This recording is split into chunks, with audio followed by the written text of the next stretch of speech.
welcome to Beware Spoilers. I am Adam. That weird reverb you get can only mean one thing. It is very late, and I have not eaten yet today. And it is now 9:10. I am exhausted, and I have just seen The Eternals, the latest entry into the Marvel Cinematic Universe. Here's the thing. I know the show is called Beware Spoilers, and I'm just going to take this opportunity to make one thing abundantly clear. I'm going to spoil this movie. And I say that because they intentionally misled in the trailer, and it's not fair of me to do a discussion of the movie, and it's not a plot twist, it's a mislead, it's a misdirect, which is different, and it doesn't hurt the movie in any meaningful way. It's, it doesn't impact your enjoyment of the movie at all. I mean, if you went in blind, you wouldn't know this information, so the movie kind of stands on its own, but to not discuss this would be not discussing the movie. So, if you don't want to be spoiled about what the difference is between the trailer and the movie itself, maybe hold off on listening to this until after you've seen it. That said, it's a really good movie. The movie is, it's one of those things where it's I felt similar after Batman v Superman, but I can understand not liking Batman v Superman. Because, in Batman v Superman, you have these iconic characters, you may not agree with the take, you may not agree with any of that, some of the plot points are a little weird and all of that, but it's one of those things where it's I can see where you're coming from if you don't like Batman v Superman. I watched this movie, and I don't feel like there's any clear understanding as to why this movie's getting the, not divisive, I'll call it divisive. It's divisive, according to the Rotten Tomatoes score, where it's 58 or something like that. I don't quite understand how that happens, because before we get into the spoiler part, I mean, on a technical level, this movie's great. All of the actors put in a good performance. Kumail Nanjiani's great. Salma Hayek in her very small role is great. Angelina Jolie has a lot to play with, and she does a great job too, but she's also a world-class actress, so I don't know if anyone is going to be surprised by that. Gemma Chan does a great job, Richard Madden's great as Icarus, and my concern when I was going into, last night I watched Guardians of the Galaxy, because I read some reviews online, and I'm oh, well, maybe I'll frame it as if you look at Guardians of the Galaxy, this is what Guardians of the Galaxy did right, this is what this movie did wrong. But, here's the thing. If you've listened to this podcast, you know there are plenty of movies that I have left not knowing characters' names after just sitting in a 2-hour-long movie, listening to these characters talk, listening to people talk about them, talk to them, have their names said multiple times, and I will leave the movie being oh, and I'll name the actress, or the actor, and it's well, maybe it's just that's a movie that doesn't do its job. I don't know any of the Eternals going into this. It's not any number of other Marvel movies where there's thousands of comics to go through backstory. There are 48 comics that the Eternals have appeared in over the entirety of their existence since 1976, when Jack Kirby introduced them after he came back to Marvel from DC, after he created Apocalypse in the Fourth World and all of that. He did the Eternals for Marvel at that point. And I think that if we look at this movie and if I'm leaving it and I know most of the characters' names based on how long they're on screen and how much they're talked about or referenced, and I know most of the characters' names. I think the only one I don't know is the deaf girl, Makari. Oh no, Makari, I do know her name. And she's on screen, she's got the least screen time out of everyone. They do a good job of introducing all these characters and keeping them straight and knowing who's who and what's going on. That's a feat in a movie with a cast of 10 characters. You may not know the name of the head deviant, which I know his name is Crow, because I read that online before I went to the movie, but still, that's not important. And the thing is, it's I went into this expecting to not be thrilled about it, but it's really good, and it does a lot of, interesting flashback stuff that's interesting, and it shows backstory as to why the characters are the way they are, and, there's nothing bad about this movie, and, like, the visual effects are great, and totally unique, and the third act, when the fight happens in the third act, again, when I get into the spoiler part of it, I will talk about that, but when we get into that, like, it is totally unique, and things that we've, never seen theatrically. Like, it's some of the best Superman action we've seen in recent history. It's some of the best Flash action we've seen in recent history. Like, these are all characters that, like, have powers based on things that we've already kind of seen before. And it's like, none of the power sets are breaking new ground, but it's still cool to see them in action and done in ways that are interesting. I just don't understand what the dislike of this movie is from a little under half of the critics that are online. Like, it's kind of confusing. Like, if I saw the audience score was down that low, I would completely understand, because this is the type of movie to get review bombed, based on the fact that there are very few white cast members, like two white guys in the movie. Only one of them's a leading role, and then on top of it, there's a gay couple. There's like this is the kind of movie that's going to be targeted by that kind of campaign, but that doesn't explain critic response being what it is. And it's kind of like, what it reminds me of? It reminds me of Little Women. It reminds me of these other movies that, like, if this is a movie by Christopher Nolan and was the exact same, it would be critically acclaimed, but it's Chloe Zhao, and And that's the thing, too. It's like, when you look at, like, who's reviewing this for what organizations and all of that, it's like you can kind of, get where I'm going with this. I don't quite... And the thing is, too, it's like, this movie out of the gate had a lot of weird things happening. Like, the post-credit scenes leaked online. And it was weird because Marvel usually doesn't miscalculate when it comes to, like, how excited how much people they think they're going to like this movie. Where it's like, they lowered their review embargo, like, 2 weeks early, which, like, is a sign of utmost confidence. The public press screenings and all of that kind of stuff. It's like, it stands there, like, this is a great movie. Honestly, it's visually interesting the entire way through. Everything's really cool about it. Like, I don't understand what the hatred is, if there is any, like, among, sane people. Like, and the thing is, too, it's like, the movie's, like, 2 hours and 40 minutes, but, like, if we're gonna sit here and complain that the movie's long, well, like, I can't in good conscience do that. When I sat through a 2-hour 45 James Bond movie, I sat through a 4-hour-long cut of Justice League again, and it's like, it's functionally the same movie as I saw it the first time. It's just with different scenes and different backstory for Cyborg. Like, but it's the same fucking movie. Like, I can't in good conscience criticize it for being long. Like, I saw Endgame in theaters 4 times. Like, it just feels kind of weird that that's a criticism that's being levied. It's like, well, if we want to sit here and talk about, the artistic vision of the director, and it's like, well, this is too long, or like, you ever notice that when we talk about artistic integrity of the director, it's always in regards to male directors being allowed to do whatever they want, but when it comes to female directors, they're being expected to rein it in. Like, I will say, I'm guilty of that too. Like, after I saw, like, Birds of Prey, I was like, did this have to be rated R? The director wanted it to be rated R, but was that the best decision for marketing? And it's like, well, it doesn't matter. If we're going to let the director do what she wants, Kathy Yan in that case, then let the director do what she wants.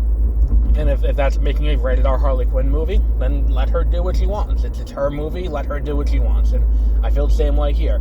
If she wants to do a 240, Eternals movie, so be it. Let her do what she wants. You signed Chloe Zhao to direct a movie for you. Don't get in Chloe Zhao's way. I think to an extent Marvel learned their lesson from when they did the same thing to, Edgar Wright, back in the Ant-Man days. And I feel like they learned their lesson. Like, we're going to hire a director who has pedigree, and then we're going to let her do what she wants. And that's what happened here. And now we're going to talk about the spoilery part, which is 3, 2, 1. The bad guy isn't really the deviants. I mean, the deviants are kind of like, if you watch, like, The Revenant, like, the bear and nature isn't the bad guy. They're just primal forces that exist, in that regard. I mean, there's a little bit more evolutionary concepts in there about the deviants and their role with the Celestials and all of that. And it does, like, when the deviants aren't there to be the bad guys in this case. They are, they're there, but really the bad guy is the Celestials, because what it is the other Celestials use planets to hatch new Celestials. So they artificially inseminated the Earth in the time before the Eternals came. Then Earth kind of becomes this big, it's about to hatch. It was about to hatch, and then Thanos snapped away half of all life, so that's everything back. Then the humans fixed it all, everyone came back, and then now it's time for the emergence. So, and again, I think it's kind of interesting, and I think that COVID kind of plays into it in a weird way, where every Marvel Studios movie since Endgame has kind of taken place directly after Endgame, or before Endgame, even in the case of Black Widow, where it's like we're still releasing content, but it's designed to not make the gap longer, but they want to make it so it's able to be caught up. Where it's like, look at like Spider-Man Far From Home takes place almost immediately after.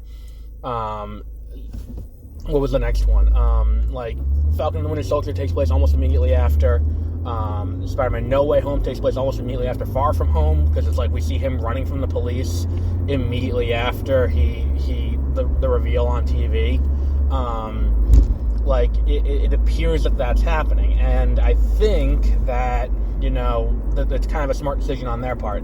But because of what this movie is, and because of how little they reference other things going on, this movie does stand alone in a really weird way compared to almost everything else in the MCU. I think that you can't really say it for Shang-Chi, but I think that, for Black Widow, it kind of stands alone, too. It helps to have seen past movies a lot. This one, you could go into blind. You can go into this having seen no prior Marvel movie and completely understand it. Because at its core, it's a family drama about there's something that's going to happen. We have the power to stop it. Half the family wants to stop it. Half the family doesn't. It's a religious struggle over belief systems, and it's a very well executed one at that. And this movie does what it sets out to do, and it does it astoundingly well.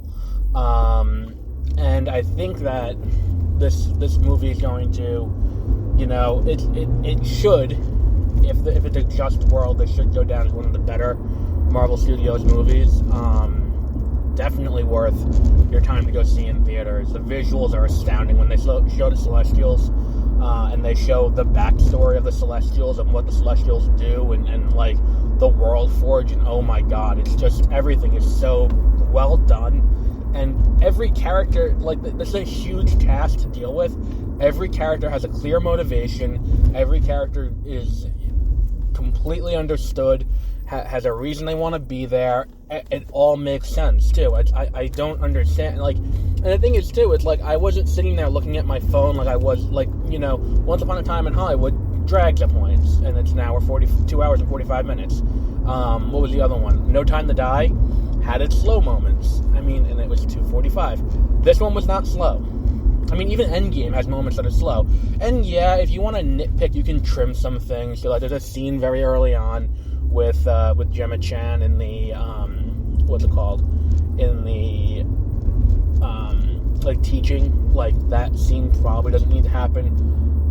But it is important to set up Dane Whitman, but Dane Whitman's not really in this movie or has any impact on this movie.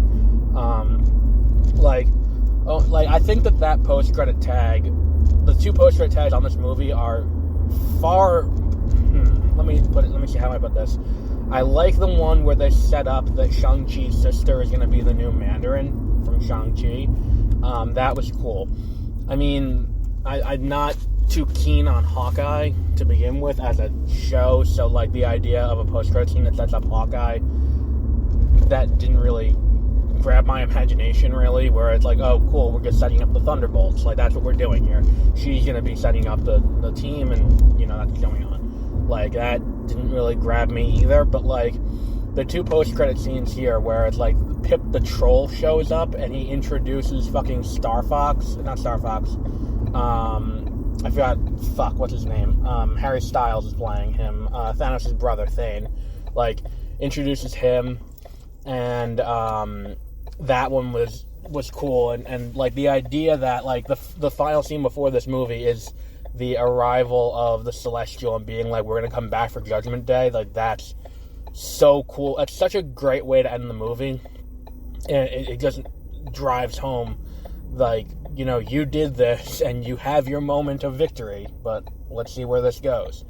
And, like, I will say that the second post-credit scene does kind of muddy the waters a little bit, because, like, we know that S.W.O.R.D. is a thing. Like, we know that S.W.O.R.D. is a thing because that's what is, you know, we saw it in WandaVision. We know that Nick Fury is in space, and he is looking out in space at space things on a space station with the Skrulls. We know that from Far From Home. What doesn't really jive with that is, like, all of this is happening. There's, like, a global earthquake. There's a, and the thing is, too, I didn't bump into this during the movie. Like, when I was watching the movie, I didn't quite hit this issue until after I had seen it, and I'm now 20 minutes away from the movie theater on my way home.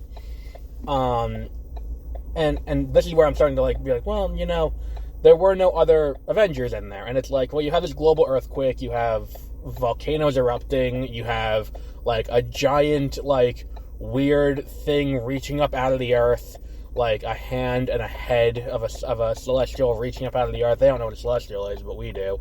But, like, you know, and it just kind of turned to stone and it's there. And it's like, well, what's going on with that? Like, I could see that being a one-off, like a short that they were talking about maybe doing. I could see them doing that with Jimmy Woo and Darcy. And S.W.O.R.D., that I could see them doing. I could see this maybe leading into the Marvels, and the High Evolutionary. I feel like there's you know, in the second post-credit scene we have Dane Whitman. He opens up this briefcase, and in it is the Ebony Blade, which is the sword of the Black Knight, and that's who he is. He's an Avenger, and as he's going to reach for it, the metal starts moving like metal in movies do on cool mystical objects. And as he's reaching for it, his hand's about to touch it, and you hear what I would have figured out on my own, but, like, the guy next to me screamed out during the movie, "Oh, that's Nick Fury!" And you hear Samuel L. Jackson go, "Are you really ready to do that, Mr. Whitman?" And I'm just all in for this. Like, let's go. Like, such a good movie, so worth your time. And a little side note, I am now 100% committed to the idea that the leaks, quote-unquote, out of Spider-Man No Way Home are marketing, not real leaks. And I think there's something bigger in that movie that they're not quite letting on. Because we are a little over a month away from the release of that movie. And this is the last Marvel Studios movie that comes out between now and then, and they did not attach a trailer to Spider-Man No Way Home to the Eternals. And I feel like that's a really weird decision. But the movie is in the news almost every day because someone is coming out with, like, oh, and here's a picture of the 3 Spider-Man suits, and here's concept art of, you know, of Tobey Maguire's new suit. And it's like, yeah, like, you know, I feel like that's, you know, marketing, not leaks. And because it's like, at this point, like, and the thing is, too, it's not like they couldn't put a trailer before it, because there was the new Morbius trailer was before this movie, the new Moonfall trailer was before this, and, you know, I'm all in. Give me the sequel. Like, I want the sequel now. I want, like, I cannot wait the 3 or 4 years until Eternals 2. I just want to see the story continue. All of these characters are engaging. All of these characters are interesting and fun. And I think that this movie is, you know, one of the best out of Marvel Studios, if not the best. I seem to recall while I was watching it, there was one story thing I bumped into in the third act. Oh, you know what it was? The third act is centered around them trying to stop the emergence of this Celestial, So Icarus is fighting against Icarus, and I keep wanting to call her Puck because that's the similar character in A Midsummer Night's Dream. Sprite is her character's name. The two of them are trying to keep the emergence happening. The other two, everyone else isn't. And then they form the Unimind, which immediately brought to mind references to, what was it called? The Buzz Lightyear A Star Command movie, the animated movie from 2002. Like that, they're forming that, and then like everyone joins it, including Sprite and Icarus, who are not, willing to participate. Like, they're not doing it, but they form it. And I think it would have been more interesting, and it would have been better for this movie had they not done it willingly. Had they had some resistance to it, or it looked like they were forced into doing it. Because the way it looks kind of, what's the word I'm looking for? It looks like the entire fight was for nothing. If we get to the end of that movie and they're not, what's it called? If we get to the end of that movie and they're like, all right, well, we'll do it anyway. It's like, no, have it where the whole thing comes from their suits, which are created by the Celestials.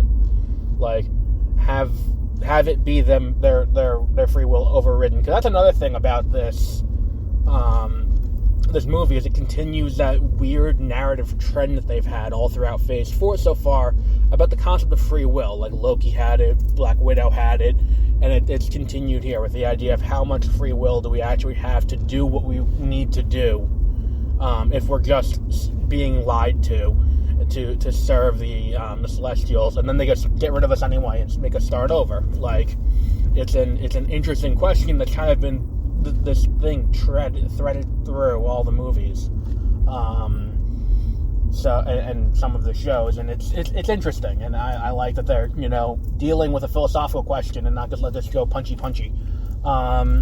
So go see The Eternals. You can see it in theaters only. It'll be on Disney Plus in January or February, I feel like.